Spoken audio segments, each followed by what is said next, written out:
ارشاد فرمایا الم تر ان اللہ یسجد لہ من فی السماوات و من فی الارض، کیا تم نے نہیں دیکھا کہ اللہ کے لیے سجدہ کرتے ہیں جو آسمانوں میں ہیں اور جو زمین میں ہیں، والشمس والقمر والنجوم والجبال والشجر والدواب وکثیر من الناس، اور سورج اور چاند اور ستارے اور پہاڑ اور درخت اور چوپائے اور بہت سارے آدمی، وکثیر حق علیہ العذاب، اور بہت سارے وہ ہیں جن پر عذاب مقرر ہو چکا ہے، ومن یہن اللہ فما لہ من مکرم، اور جسے اللہ ذلیل کر دے اسے کوئی عزت دینے والا نہیں۔ ان اللہ یفعل ما یشاء، جو چاہتا ہے وہ کرتا ہے۔ کائنات کا ایک ایک ذرہ اس کے حضور سجدہ ریز ہے، طوعاً و کرہن، چاہتے ہوئے بھی اور کچھ نہ چاہتے ہوئے بھی۔ سجدہ کیا ہے؟ حضرت امام راغب اصفہانی مفردات قرآن میں بیان کرتے ہیں،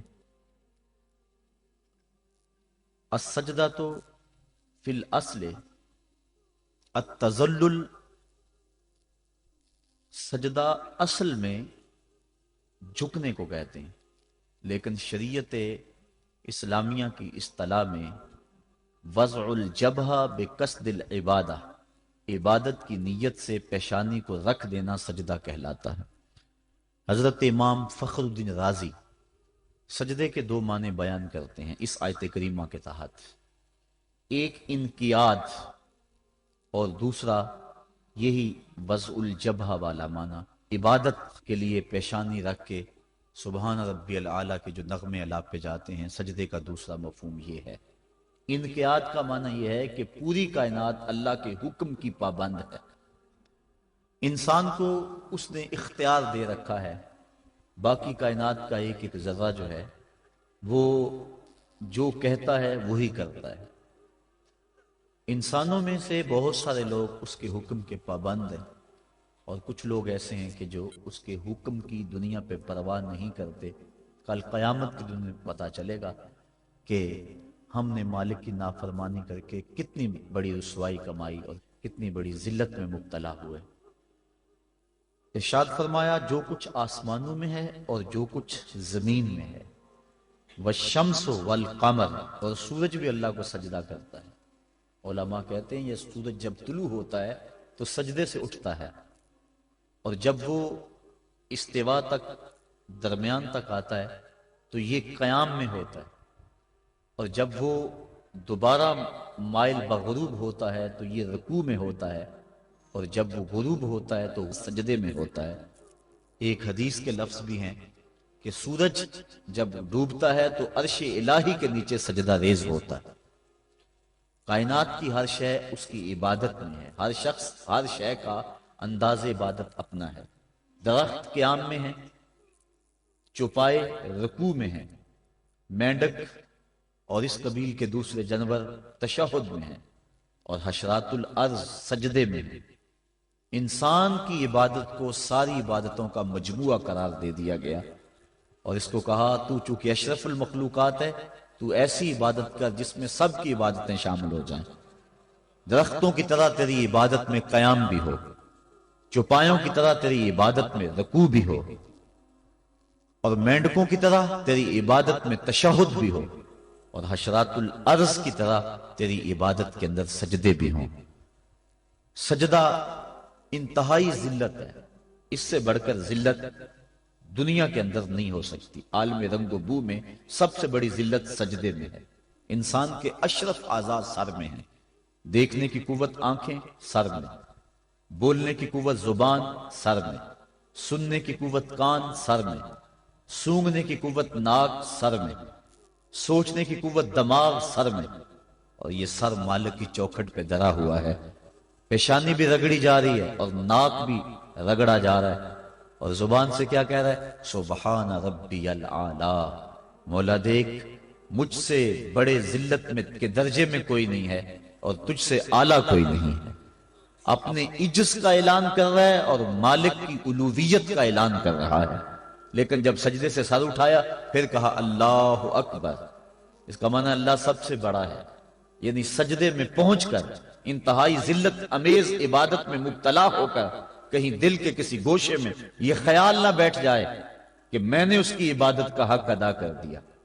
کہا سر اٹھا تو کہے اللہ اکبر، مولا تو بہت بڑا ہے، تو اتنا بڑا ہے کہ میری عبادتیں تیری بڑائی کو خراج پیش نہیں کر سکتی، اس لیے میں سجدے میں جھک کے بھی کہہ رہا ہوں کہ تیری عبادتوں کا حق مجھ سے ادا نہیں ہو سکا۔ تو اتنا بالا ہے، اتنا بڑا ہے، اتنا عظیم المرتبت ہے کہ تیری عبادت کا حق ادا نہیں ہو سکتا۔ مصطفیٰ جان رحمت اللہ کی عبادت اتنی کثرت سے کی کہ حتی تتورم قدماہ، یہاں تک کہ حضور کے دونوں پاؤں پہ سوجن آ جاتی، اور اللہ خود فرما رہا ہے محبوب ساری رات جاگا نہ کر، کبھی سو بھی تو لیا کر، لیکن اس کے باوجود کہتے ہیں ما عبدنا کا حق کا عبادتک، اے اللہ تیری عبادت کا جو حق تھا تیرے بندے سے ادا ہی نہیں ہو سکا۔ تو اتنی عبادت کرنے کے باوجود بھی کہا کہ تیری عبادت کا حق ادا نہیں ہو سکا، اور یقیناً بندہ اس کی عبادت کا حق ادا نہیں کر سکتا۔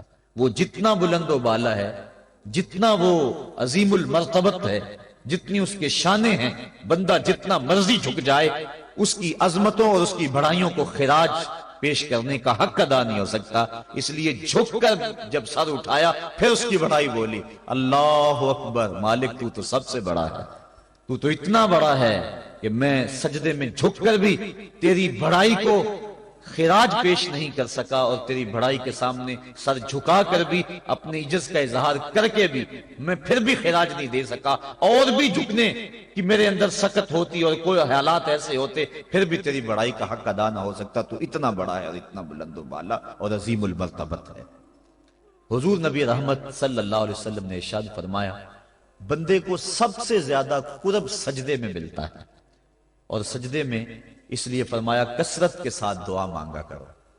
اور ایک روایت کے لفظ ہیں کہ جب بنی آدم اولاد آدم سجدے میں سر رکھ کے سبحان ربی العالی کے نغمے الاپتی ہے تو شیطان پیٹتا ہے، روتا ہے، چیختا ہے کہ مجھے سجدے کا حکم دیا گیا اور میں نے انکار کر کے اللہ کی ناراضگی مول لے لی اور جہنم کا حقدار بنا، اور اس کو سجدے کا حکم دیا اور اس نے سجدہ کر کے اللہ کی رضا حاصل کر لی اور جنت کا حقدار بن گیا۔ شیطان کو ایک سجدے کا حکم دیا گیا تھا لیکن اس نے اس ایک سجدے سے بھی انکار کر دیا۔ فرشتوں کو ایک سجدے کا حکم دیا گیا تھا لیکن انہوں نے 2 سجدے کیے۔ یہ جو ہم بھی نماز پڑھتے ہیں ارشاد ہے ورکعوا واسجدوا، رکوع کرو اور سجدہ کرو، تو اسی طرح کا حکم ورکعوا ہے اور اسی طرح کا حکم واسجدوا ہے، رکوع کرو اور سجدہ کرو۔ رکوع ہم ایک کرتے ہیں، سجدے 2 کرتے ہیں، یا تو پھر رکوع بھی 2 کیا کریں یا پھر سجدہ بھی 1 کیا کریں، چونکہ امر ہے امر، اور امر تکرار کا تقاضا نہیں کرتا اور نہ اس کا احتمال رکھتا ہے۔ میں آپ کو ایک بات کہوں تو ایک مرتبہ آپ اس کو تسلیم کر لیں جو امر کی تعمیر ہوگی، تو امر تکرار کا تقاضا نہیں کرتا۔ تو کہا گیا سجدہ کرو تو 1 سجدہ کرنا واجب تھا لیکن ہم سجدے 2 کرتے ہیں۔ تو علماء کہتے ہیں کہ جب فرشتوں نے سجدے میں پیشانی رکھی اور سبحان ربی العالی کے نغمے الاپے اور سجدے سے سر اٹھایا، دیکھا کہ ایک اکڑا کھڑا ہے، پھر دوبارہ سجدے میں سر رکھ کے سبحان ربی العالی کہنا شروع کر دیا، میرے مالک تیرا شکر تو نے ہمیں سجدے کی توفیق عطا فرما دی۔ اس لیے سجدے 2 ہو گئے اور رکوع 1 رہا۔ سجدہ انتہائی ذلت ہے اور عبادت کا انتہائی درجہ ہے۔ سجدے میں سر رکھ کے جو دعا مانگی جائے اللہ اس دعا کو رد نہیں کرتا۔ شیطان نے اللہ کے روبرو اس کی عزت کی قسم کھا کے کہا مجھے تیری عزت و جلالت کی قسم، میں تیرے بندوں کو تیرے تک نہیں پہنچنے دوں گا، ان کے دائیں سے آؤں گا، ان کے بائیں سے آؤں گا، ان کے آگے سے آؤں گا، ان کے پیچھے سے آؤں گا، ان کی چاروں سمتیں گھیر لوں گا اور ان کو تیرے تک نہیں پہنچنے دوں گا۔ حضور فرمایا ظالم 2 رستے بھول گیا، کوئی بندہ سجدے میں پیشانی رکھ کے اس کو پکارتا ہے تو مالک اس کو بھی رستہ عطا فرما دیتا ہے، اور کوئی ہاتھ اٹھا کے دعا مانگتا ہے تو مالک اس کی بھی رد نہیں فرماتا۔ بلکہ حدیث کے لفظ ان ربکم حیی کریم یستحیی من عبدہ اذا رفع یدیہ ان یردہما صفرا، تمہارا رب سخی بھی ہے، زندہ بھی ہے، کریم بھی ہے۔ بندے جب اس کے سامنے ہاتھ پھیلا کے دعا مانگتے ہیں اللہ فرماتا ہے مجھے شرم آتی ہے ان کے اٹھے ہوئے ہاتھوں کو خالی کیسے موڑ دو۔ تو بندے اس کے حضور جب مانگیں، مطالبہ کریں، تو مالک بندوں کی دعاؤں کو قبول کرتا ہے۔ تو یہ دو راستے کھلے ہوئے، ہاتھ اٹھا کے دعا مانگیں یا سجدے میں سر جھکا کے دعا مانگیں، تو مالک اپنے بندوں کی دعا کو قبول فرماتا ہے، شرف قبولیت بخشتا ہے۔ سجدہ بندگی کا اظہار ہے، اور انسان جتنے مرضی مرتبہ کمال پہ پہنچ جائے اس کے لیے اعزاز یہ ہے کہ وہ بندہ ہو۔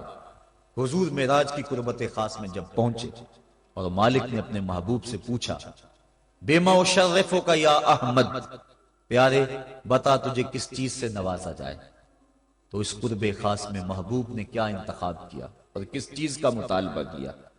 حضرت امام غازی نے لکھا، اور بھی علماء نے، ملا جیون تفسیرات احمدیہ میں لکھتے ہیں کہ حضور نبی رحمت صلی اللہ علیہ وسلم نے اس قرب خاص میں اللہ کی بارگاہ میں عرض کی بنسبتی الیکا شرفنی بالعبودیہ، اے اللہ ساری زندگی سجدوں میں پیشانی رکھ کے میں کہتا رہا ہوں کہ تو میرا اللہ ہے، آج تو بھی تو کہہ دے کہ تو میرا بندہ ہے، تو مجھے بندہ کہہ کے پکار دے۔ بندگی میں جو مزہ ہے بندے کے لیے اس سے بڑا اور کوئی اعزاز ہو ہی نہیں سکتا۔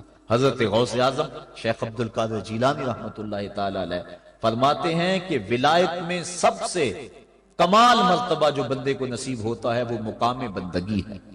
بندگی وہ دولت ہے کہ جو بندے کو کائنات کی قوتوں کے سامنے سینہ سپر ہونے کی قوت دیتی۔ جب خدا کے سامنے بندہ جھک جاتا ہے تو پھر کسی اور کے آگے نہیں جھکتا۔ یہ درس ہے توحید کا، یہ سبق ہے سجدے کا۔ اللہ کو سجدہ کرنے والا کسی اور کے آگے پیشانی نہیں جھکا سکتا، اور اگر کوئی اللہ کو بھی سجدے کرتا ہے اور کسی اور کے آگے بھی پیشانی جھکاتا ہے تو اس نے سجدے کی روح کو سمجھا ہی نہیں ہے۔ توحید کے دامن میں آباد ہونے والا کائنات کی ہر شے سے بے خوف ہو جاتا ہے۔ حضرت شیخ سعدی شیرازی فرماتے ہیں میں روح جنگل میں کھڑا تھا، ایک آدمی شیر کے اوپر سوار ہوا، ہاتھ میں سانپ کا کوڑا پکڑا ہے، میرے پاس آ کے رک گیا، میں ڈر گیا، مجھے کہنے لگا سعدی ڈر گئے ہو؟ میں نے کہا بات ہی ڈرنے کی ہے۔ کہنے لگا سعدی تو خدا کا ہو جا، خدا کی خدائی تیری ہو جائے۔ اللہ کے حضور جھکنے والا دنیا کے سامنے کھڑا ہو جاتا ہے، اس کو یہ سجدہ کائنات کے سامنے درس قیام دیتا ہے۔ جنگل کا بادشاہ شیر ہوتا ہے، اور جو جانور کمزور بھی اس بادشاہ کے قرب میں رہتے ہیں وہ جنگل کے بڑے بڑے جانوروں کو بھی خاطر میں نہیں لاتے۔ کیوں؟ ان کے اپنی ذات میں تو اتنی قوت نہیں ہوتی، لیکن انہیں اس شے کا احساس ہوتا ہے کہ میں جس کی صحبت میں رہ رہا ہوں وہ اس جنگل کا بادشاہ ہے، اس کی قوت کا لوہا سارے مانتے ہیں، اور اس کے قرب میں رہنے والے، اس کی گود میں رہنے والے کسی اور کو خاطر میں نہیں لاتے، اور کسی کا خوف ان کے سینے میں پیدا نہیں ہوتا۔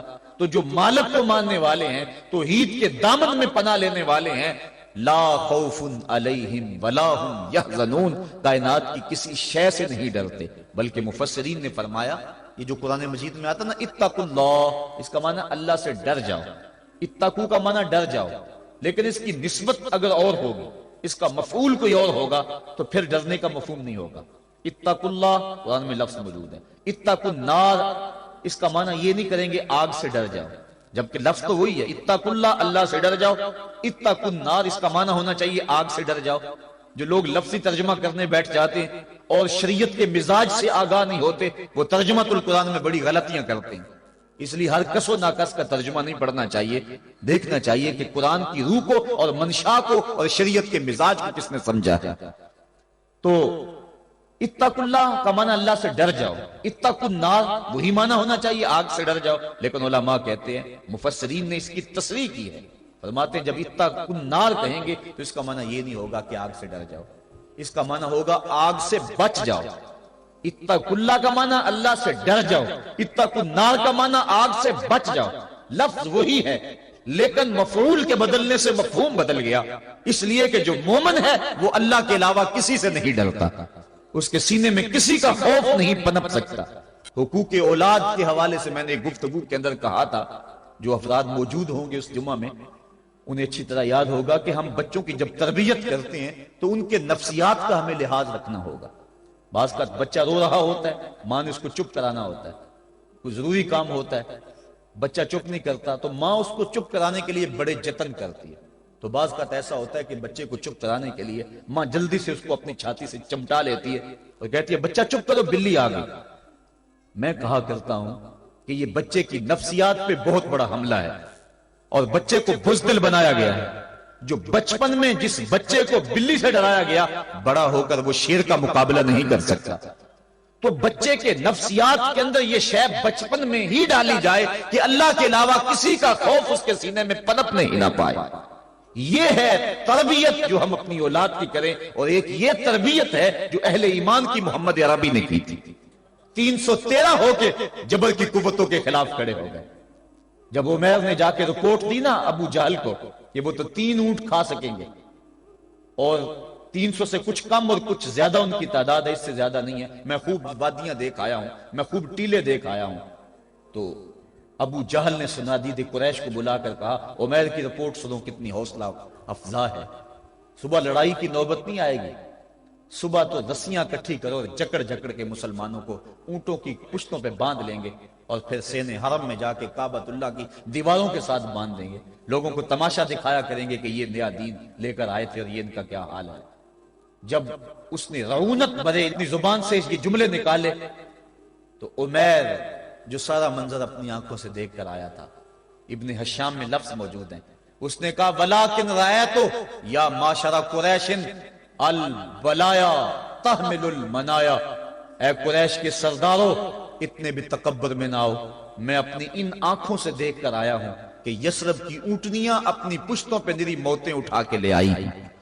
ان کے بدن پہ چیتڑے ہیں، ان کے پیٹ کمر سے لگے ہوئے ہیں، لیکن وہ زخمی سانپوں کی طرح پیچ و تاب کھا رہے ہیں. کل ان میں سے کوئی نہیں مرے گا جب تک تم میں سے ایک ایک کو لڑ نہیں جاتا. تم تو یہ کہتے ہو رسیاں کٹھی کرو، میرا مشورہ مانتے ہو تو رات کے اندھیرے میں بھاگ سکتے ہو تو بھاگ جاؤ. اس قوم سے لڑنا تمہارے بس کا روگ نہیں ہے جو مرنے کے لیے آئی ہے. اتنی بڑی قوت کو دیکھ کر ان کے سینے میں خوف پیدا نہیں ہوا، بلکہ آپ جانتے ہیں بدر کی تاریخ گواہ ہے کہ 2 گھوڑے تھے. ایک روایت میں صرف ایک گھوڑا تھا، 6 زرہیں تھیں، 8 تلواریں تھیں، 70 اونٹ تھے. اور جن کے پاس تلواریں نہیں تھیں انہوں نے کھجوروں کے ڈنڈے توڑ لیے اور ہواؤں میں لہرانے شروع کر دیے. جب یہ ملکوتی قافلہ مدینے سے باہر نکل رہا تھا، دکانوں پہ یہودی عیسائی بیٹھے تھے.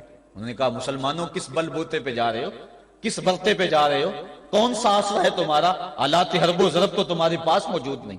اتنی بڑی قوت سے ٹکرانے جا رہے ہو جو کیل کانٹے سے اور اسلحے سے آلات حرب و ضرب سے لیس ہو کے آئی ہے. تم مقابلہ کیسے کر پاؤ گے، کس بل بوتے پہ جا رہے ہو. حضور کملی اوڑے ساتھ ساتھ چل رہے تھے. صحابہ نے اشارہ کر کے کہا نہ تیغ و تیر پر تکیا، نہ خنجر پر نہ بالے پر، بھروسہ ہے تو اس سادی سی کالی کملی والے پر.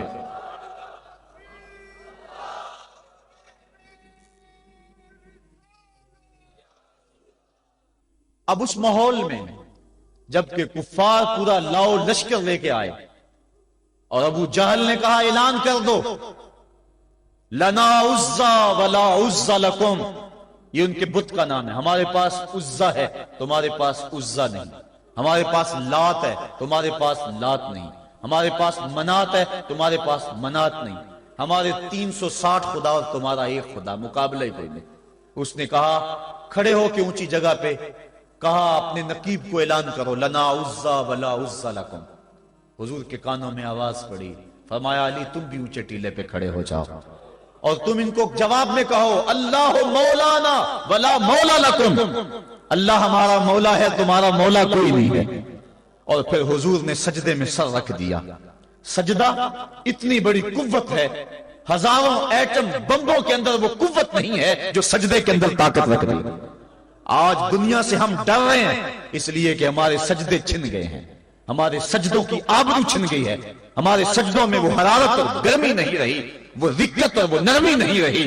بدر کا میدان ہے، 1000 کا لشکر جرار مقابلے میں ہے اور وہ پورے لاؤ لشکر کے ساتھ ناز و تفاخر کے اندر مسلمانوں کو ملیا میٹ کر دینے کے جذبوں سے دانت پیس رہے ہیں کہ آج مسلمانوں کو کچا چبا دیں گے. مسلمانوں کے ساتھ پاس صرف 8 تلواریں اور ان کے بطن میں کھانے کے لیے کچھ نہیں. جس کھجور کو چوس کے روزہ رکھتے ہیں اسی کھجور کو چوس کے روزہ افطار کرتے ہیں. یہ حالت مسلمانوں کی، بدن پہ چتھڑے لگے ہوئے کپڑے ہیں، عجیب حالت ہے. پھر کون سا آسرا تھا جو مسلمانوں کے کام آیا؟ مصطفیٰ کریم نے مسجد عریش میں سجدے میں پیشانی جھکا دی. حضرت ابو بکر صدیق رضی اللہ تعالیٰ عنہ فرماتے ہیں میں حضور کے ساتھ تھا، ساری رات مصطفیٰ روتے رہے، آنکھوں میں آنسو ہیں. حضور کی چادر سر انور سے سلٹ کے حضور کے کندھوں پہ آ جاتی، پھر کندھوں سے پشت پہ آ جاتی. میں اٹھا کے حضور علیہ السلام کے سر پہ رکھتا اور کہتا حضور بس کرو. حضور بار بار روتے اور اللہ کی بارگاہ میں سجدے میں سر ڈال کر التجائیں کرتے. لفظ کیا تھے محبوب کی زبان پہ؟ آج تک ایسی ناز والی دعا کسی نے نہیں کی ہے جیسی دعا مصطفیٰ جان رحمت نے کی. مصطفیٰ کریم سجدے میں سر رکھا ہے اور کیا کہا؟ اللہم ان تہلک ہذہ العصابہ لم تعبد فی الارض ابدا. میرے مالک میں نہیں کہتا کہ ان لوگوں کو بچا لے، دیکھ میری زندگی کی کمائی یہی 313 ہے جو میں تیری چوکھٹ پہ لے کے حاضر ہو گیا ہوں. میری زندگی کا کل اثاثہ، میری زندگی کا کل سرمایہ کوہ ابو قبیس پہ کیے گئے درسوں کا نتیجہ، عکاظ کی منڈی کے اندر دیے گئے درسوں کا نتیجہ، اور ذی المجال کے میلے میں تیرے دین کی تبلیغ کا نتیجہ، طائف کے بازاروں میں پتھر کھا کھا کے جو تبلیغ کی اس کا نتیجہ، رستے میں گڑے، رستے میں بچتے ہوئے کانٹے، اور مکے کے بازاروں میں میرے بدن کے اوپر پڑتی ہوئی اوجریاں، میں نے پھر بھی تیرا کلمہ بلند کیا. میرے مالک میری پوری زندگی کا گداز، میری پوری زندگی کا سرمایہ، میری زندگی کے آنسو، میری زندگی کا رونا سینے حرم کے اندر کعبۃ اللہ کی چھاؤں کے میں سجدے کر کر کے، کوئی کبھی میں نے عمر مانگا، کبھی میں نے حمزہ مانگا، تیرے دین کے لیے میں نے جو ایک ایک کر کے تنکا جوڑا اور یہ ایک چھوٹا سا گھونسلہ بنایا. یہ گھونسلہ اب بجلیوں کی زد میں ہے، کفار کی بجلیاں اس گھونسلے کو جلا دینا چاہتی ہیں. میرے مالک میں یہ نہیں کہتا کہ میرا یہ گھونسلہ اور میری یہ مٹھی بھر جماعت اور یہ چند میرے لوگ اور یہ میرا سرمایہ اور اثاثہ، میری پوری زندگی کی کمائی، میری جوانی کا سرمایہ جو میں نے تیرے سامنے لا کے رکھ دیا ہے، میں یہ نہیں کہتا ان کو بچا لے. لیکن میرے مالک اگر یہ نہ رہے تو قیامت تک پھر تجھے بھی خدا کوئی نہیں کہے گا. ان تہلک ہذہ العصابہ لم تعبد فی الارض ابدا. اگر یہ نہ رہے تو قیامت تک تیرے نام کے ڈنکے بجانے والے بھی دنیا پہ نہیں ہوں گے. یہ حضور نے اللہ کی بارگاہ میں دعا کی اور سجدے میں سر رکھا ہے. حضور علیہ السلام کی آنکھوں میں اشک جاری ہیں، سجدے سے قوت حاصل کی جا رہی ہے. دشمن کے مقابلے میں مصطفیٰ کریم سجدے میں سر رکھ کے اللہ سے آرزو کر رہے ہیں. حضرت سیدنا صدیق اکبر فرماتے ہیں اچانک حضور نے سر اٹھایا، میں خوش ہو گیا کہ حضور کے چہرے پہ مسکراہٹ تھی. حضور مسکراتے ہوئے فرمایا ابشر یا ابا بکر ھذا جبریل آخذ بعنان فرسہ. ابو بکر بشارت ہو، وہ جبریل اللہ کی مدد لے کر آ گئے. تو یہ سجدے تھے جن سجدوں نے ظالم اور جابر قوتوں کا منہ توڑ کے رکھ دیا. حضرت علی المرتضیٰ روایت کرتے ہیں رضی اللہ تعالیٰ عنہ، فرماتے ہیں میں نے ہاتھ میں تلوار تھامی اور میدان میں کود پڑا. میں نے کئی کافروں کو واصل جہنم کیا، پھر پلٹ کے دیکھا کہ میں حضور کی زیارت کر لوں، لیکن مجھے حضور نظر نہ آئے. میں نے ڈھونڈا تو ایک سمت حضور نے پیشانی سجدے میں رکھی ہوئی تھی اور زبان پہ لفظ تھے یا حیو یا قیوم، یا حیو یا قیوم. حضور یہ پڑھتے جا رہے تھے، یا حیو یا قیوم کا وظیفہ پڑھتے جا رہے تھے اور سجدے میں پیشانی تھی حضور کی. میں پھر دوبارہ آیا اس سجدے سے جوش لے کر، اس سجدے سے گرمی اور حرارت لے کر، اور پھر دشمن کی صفوں میں کود گیا. میں نے ایک کافر کو واصل جہنم کیا، پھر زیارت کے لیے واپس آیا، دیکھا تو پھر سجدے میں حضور نے سر رکھا ہوا ہے اور یہی کہہ رہے ہیں یا حیو یا قیوم، یا حیو یا قیوم، یا حیو یا قیوم برحمتک استغیث. یہ جملے حضور کی زبان پہ ہیں اور سجدے میں حضور کی پیشانی. میں پھر گیا، پھر آیا، کئی بار ایسا ہوا میں کافر کو قتل کرتا، پھر آتا حضور کو سجدے میں دیکھتا. فرمایا پھر حضور نے تلوار تھامی اور مصطفیٰ کریم میدان جنگ میں کود پڑے. لوگ بڑھ چڑھ کے دشمنوں پہ حملہ کرتے تھے، لیکن جو سب سے آگے کافروں کی صفوں میں کود کے حملہ کر رہا تھا وہ آمنہ کا لال محمد مصطفیٰ صلی اللہ علیہ وسلم. تو سجدے سے وہ قوت ملتی ہے، سجدے سے وہ نور اور روشنی ملتی ہے کہ پورے زمانے میں اجالا کیا جا سکتا ہے. آج 56-57 اسلامی ملک دنیا کے سامنے رسوا ہو رہے ہیں اور دنیا کے سامنے سجدہ ریز ہیں، اس لیے کہ وہ ایک خدا کے سامنے سجدہ کرنا بھول گئے ہیں. ایک سجدہ جسے تو گراں سمجھتا ہے 1000 سجدے سے آدمی کو دیتا ہے نجات. آؤ اس کے حضور جھکو، اس کے حضور جھکنے والا کسی کے آگے نہیں جھکتا، سجدہ اس کو قوت دیتا ہے، تو راز کن فکاں ہے، اپنی آنکھوں پر عیاں ہو جا، خودی کا راز نہ ہو جا، خدا کا ترجمہ ہو جا، خودی میں ڈوب جا غافل، یہ سر زندگانی ہے، نکل کر حلقہ شام و سحر سے جاویداں ہو جا، گزر جا بن کے سیلے تندرو کوہ بیاباں سے، گلستان راہ میں آئے تو جوئے نغمہ خواں ہو جا۔ مالک کے حضور جب بندہ عزت سے سر جھکا دیتا ہے، اللہ کی رحمتیں بندے پہ نازل ہوتی ہے۔ ایک روایت میں آتا ہے جب بندہ نماز کے لیے کھڑا ہوتا ہے، ابھی اس نے سجدے میں جانا ہوتا ہے، ابھی وہ قیام ہی کرتا ہے، اللہ فرماتا ہے میرے بندے کے گناہ جو ہیں اس کے بدن سے نکال کے ایک سمت کر دو، تاکہ میرا بندہ اس حالت کے اندر میرے حضور حاضر ہو کہ وہ گناہوں سے پاک اور صاف ہو۔ حضرت نبی رحمت صلی اللہ علیہ وآلہ وسلم فرماتے ہیں کہ پھر اس کے سارے گناہ اس کے بدن سے اتار کے ایک سمت رکھ دی جاتے ہیں، اور بندہ مصلی پہ سبحان ربی العالی کے نغمے الاپتا ہے، رکوع کرتا ہے، سجدے کرتا ہے، جب سلام پھیر کے نماز ختم کر کے دعا کر کے جانے لگتا ہے تو فرشتے عرض کرتے ہیں مالک یہ جو گناہ اتار کے ایک سائیڈ پہ رکھے تھے یہ دوبارہ اس کو دے دیں؟ اللہ فرماتا ہے جس کی جھولی سے گناہ نکال لیے تھے دوبارہ اس کی جھولی میں نہیں ڈالیں۔ اللہ اکبر۔ اور ایک روایت کے لفظ ہیں کہ جب بندہ نماز کے لیے کھڑا ہوتا ہے اس کے کندھوں کے اوپر سارے گناہ آ جاتے ہیں اور اس کے سر پہ اوپر گناہ آ جاتے ہیں، جب رکوع میں جاتا ہے تو کندھوں والے گناہ گر جاتے ہیں، اور جب بندہ سجدے میں سر رکھتا ہے تو اللہ تعالیٰ اس کے سارے گناہوں کو ختم کر دیتا ہے اور وہ بالکل پاک ہو جاتا ہے۔ حضرت سلیمان فارسی ایک دن ایک درخت کے نیچے کھڑے تھے، آپ نے درخت کی شاخ کو پکڑ کے جنبش دی، حرکت دی، موسم خزاں تھا، درخت کی شاخ کے سارے زرد پتے گر گئے۔ ایک صحابی پاس کھڑے تھے، انہیں پوچھنے لگے عثمان تو نے مجھے پوچھا نہیں کہ میں نے درخت کی شاخ کو یوں ہلایا کیوں ہے؟ انہوں نے کہا اچھا پھر آپ بتا دیں کہ آپ نے درخت کی شاخ کو یوں کیوں ہلایا ہے؟ کہا سنو پھر، ایک دن میں اور چند صحابہ حضور کے ساتھ جا رہے تھے، رستے میں ایک درخت آیا، اس کے نیچے حضور کھڑے ہوئے، حضور نے اس طرح درخت کی شاخ کو پکڑ کے ہلایا، یوں پتے جھڑ گئے، ہم اس منظر کو دیکھتے رہے۔ حضور علیہ السلام نے فرمایا سلمان فارسی تو نے مجھے پوچھا نہیں کہ میں نے اس درخت کی شاخ کو یوں کیوں ہلایا ہے؟ تو میں نے عرض کی حضور آپ بتا دیں کہ آپ نے کیوں ہلایا ہے؟ فرمایا سلمان جس طرح اس درخت کی شاخ کو ہلایا گیا اور سارے پتے جھڑ گئے، جب کوئی بندہ سجدے میں سر رکھتا ہے نماز پڑھتا ہے اس کے سارے گناہ دھل جاتے ہیں اور وہ پاک اور صاف ہو جاتا ہے۔ ایک دن فرمایا صحابہ اگر کوئی بندہ اس کے گھر کے سامنے سے نہر گزرتی ہو اور وہ دن میں 5 مرتبہ اس نہر کے اندر غسل کرے تو بتاؤ اس کے بدن کے اوپر کوئی میل کچیل رہ جائے گا؟ عرض کی نہیں۔ فرمایا اس طرح جو 5 نمازیں پڑھتا ہے اس کے بدن کے اوپر گناہوں کا میل نہیں رہتا۔ فرمایا الصلاۃ معراج المومنین، نماز مومنوں کا معراج ہے، عماد الدین الصلاۃ، نماز دین کا ستون ہے، حبب الی من دنیاکم ثلاث الطیب والنساء وجعلت قرۃ عینی فی الصلاۃ، مجھے تمہاری دنیا سے صرف 3 چیزیں پسند ہیں، خوشبو، منکوحہ بیویاں اور میری آنکھوں کی ٹھنڈک نماز میں رکھی ہے۔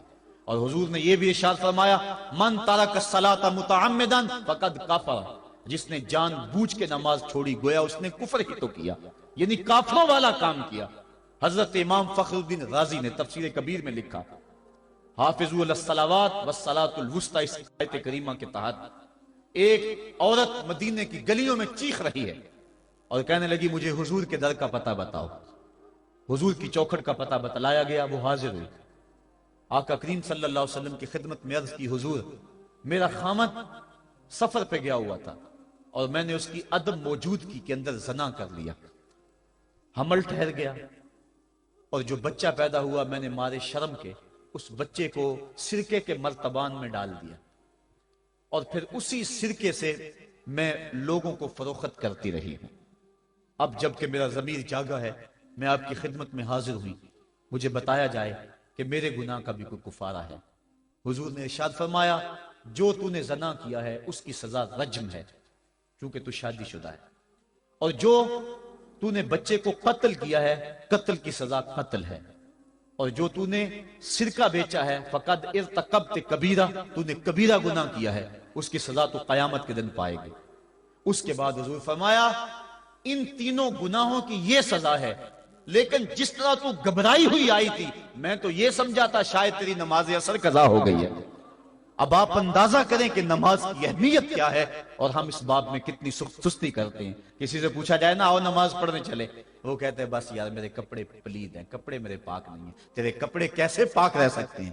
تو اللہ کے حضور جھکنا نہیں جانتا، تیرے کپڑے بھی پلید ہیں، تیرا دل بھی پلید ہے، تو اس کے حضور جھک کے تو دیکھ، تن بھی ستھرا کر دے گا، تیری روح کو بھی پاکی دے دے گا، تیرے قلب کو بھی طہارت بخش دے گا۔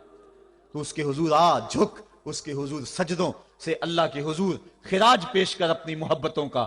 جب بندہ سجدے میں سر رکھتا ہے، اللہ فرشتوں میں فخر کرتا ہے، میرے بندے کو دیکھو نا، بالآخر میرے حضور ہی جھکا ہے نا، کتنے گناہ کیے اس نے، کتنے جرم کیے اس نے، لیکن بالآخر میرے حضور آیا اور اپنے گناہوں کی معافی مانگتا ہے۔ فرشتوں گواہ ہو جاؤ، میں نے اپنے اس بندے کی مغفرت فرما دی۔ تو اللہ کے حضور نماز پڑھنے والا، بلکہ ایک روایت مسند امام احمد بن حنبل میں موجود ہے، حضور فرمایا جب بندہ نماز کے ارادے کے لیے اٹھتا ہے اور وضو کرنے کے لیے، جب پانی کا پہلا قطرہ چلو پہ لیتا ہے، جو ہی اس کے بدن سے وضو کا پانی چھوتا ہے، اللہ اس کے گناہوں کو معاف فرما دیتا ہے۔ جس نماز کے قصد کے لیے اٹھیں اور وضو کریں اور پانی چھوتے ہی گناہ معاف ہو جائیں، اگر اس نماز کا اعلیٰ درجہ سجدہ کر لیا جائے تو پھر مالک کی کتنی رحمت نازل ہوگی۔ یہ کتنی بڑی دولت ہے، یہ کتنا بڑا سرمایہ ہے جس سے ہم لوگ محروم رہ جاتے ہیں۔ آؤ اللہ کی رحمتیں سجدے میں ڈھونڈیں، سجدے میں پیشانی رکھ کے جب ہم اس کی رحمت کو مانگیں تو وہ مالک ہمارے اوپر رحمتیں نازل کرے گا۔ آج پوری دنیا کے اوپر مسلمانوں کے ساتھ جو حالات ہیں وہ کسی سے مخفی نہیں۔ کوئی کہتا ہے کہ معاشی طور پہ مسلمان کمزور ہیں، اس وجہ کو بھی میں تسلیم کرتا ہوں۔ مسلمان کے پاس آلات حرب و ضرب بھی موجود نہیں ہیں، اس وجہ کو بھی تسلیم کر لیا جائے۔ سیاسی طور پہ مسلمان کمزور ہیں، اس وجہ کو بھی تسلیم کر لیا جائے۔ یہ ساری وجہیں اپنی جگہ پہ، لیکن یہ بھی تو سنو، مسلمانوں کی تعداد اس وقت 1.40 کروڑ ہے۔ افرادی قوت اتنی کبھی بھی مسلمانوں کی نہیں ہوئی تھی۔ اس وقت مسلمانوں کے پاس ایٹمی طاقت موجود ہے، اتنی قوت عسکری کبھی بھی مسلمانوں کے پاس نہیں ہوئی تھی۔ 56 اسلامی ملک ہیں جن میں قیمتی معدنیات سے اور تیل کی دولت سے اور سونے کی قیمتی معدنیات سے یہ مسلمان مالا مال ہیں۔ کیا کچھ نہیں ہے جو مسلمانوں کے پاس نہ ہو، لیکن ایک دولت چھن گئی مسلمانوں کے پاس، وہ سجدے کی آبرو، وہ سجدے کی عزت، وہ پیشانی رکھ کے اس رب کو پکارنا جو سب سے اعلیٰ ہے، جو سب سے بالا ہے، جس نے موسیٰ کے فرعون کو نیل کی موجوں میں ڈبو دیا۔ کیا پوری امت مسلمہ 1.40 کروڑ انسان سجدے میں سر رکھ کے سبحان ربی الاعلیٰ کے نغمے آلاپ کے اپنے رب سے گزارش کریں اور اپنی امت کا رونا روئیں؟ کشمیر میں لٹتی ہوئی جوانیاں اور قدس کے اندر بہتا ہوا خون، شبرغان سے لے کر کابل و قندھار تک اور موصل سے لے کر تکریب تک مسلمان کے اوپر جو ظلم و تشدد ہو رہے ہیں، اپنے رب کے حضور اس کا دکھڑا سنائیں اور اپنے مالک کو کہیں میرے مالک ہم لٹ گئے، ہم کٹ گئے، ہم پٹ گئے، اسلحے بھی موجود، افرادی قوت بھی موجود، سیاسی طاقتیں بھی موجود، لیکن اس کے باوجود مسلمان دبتا چلا جا رہا ہے۔ اسی کشتی کو ہے خوف تلاطم صدحیف منہ موڑ دیے تھے جس نے بڑھتے ہوئے طوفانوں کے، جو 300 ہو کر جرت اور وہ طاقت اور وہ عظیمت کی داستانیں رقم کرتے ہیں کہ مالک تو بھی اس دن کو یوم فرقان کہہ کے پکارتا ہے۔ آج وہ امت بیچ منجدار کے اس امت کی کشتی ہچکولے کھا رہی ہے۔ ہماری فریاد، ہمارا استغاثہ تیرے سے ہے، میرے مالک ہمارا کھویا ہوا وقار بحال کر دے اور اس امت کو اس مرتبہ کمال تک پہنچا دے جس مرتبہ کمال تک یہ امت پہلے پہنچی تھی، اور ان کا کھویا ہوا وقار بحال کر دیا جائے۔ آج بھی ہم اگر سجدوں سے اپنے رب کو منا لیں اور وہ روٹھا ہوا رب آج بھی ہماری مدد کے لیے آ جائے تو پھر کوئی قوت، کوئی طاقت ہمیں نہیں لتاڑ سکتی۔ آئیے ہم سجدے سے اپنے مالک، اپنے خالق اور اپنے رازق کے حضور اپنی محبتوں اور اپنی الفتوں کا خراج پیش کریں۔ نماز ایک ایسی عبادت ہے جس کا حکم قرآن میں 750 مرتبہ کے قریب دیا گیا۔ اور ایک آخری بات عرض کر کے اپنے موضوع کو سمیٹنا چاہوں گا۔ میرے اور آپ کے آقا مولا حضور نبی رحمت صلی اللہ علیہ وسلم پر جب وقت آخر آیا تو آخری وصیتیں جو حضور نے اپنی زندگی میں کی وہ کیا تھی؟ 2 وصیتیں تھی حضور کی آخری کی، جب حضور ایام مرض میں تھے، اور آخری وصیتیں اس کے بعد حضور نے کوئی کلام نہیں کیا، وہ یہی تھا الصلاۃ الصلاۃ، الصلاۃ الصلاۃ، لوگوں میں تمہیں نماز کی تاکید کرتا ہوں، میں نماز کی تاکید کرتا ہوں۔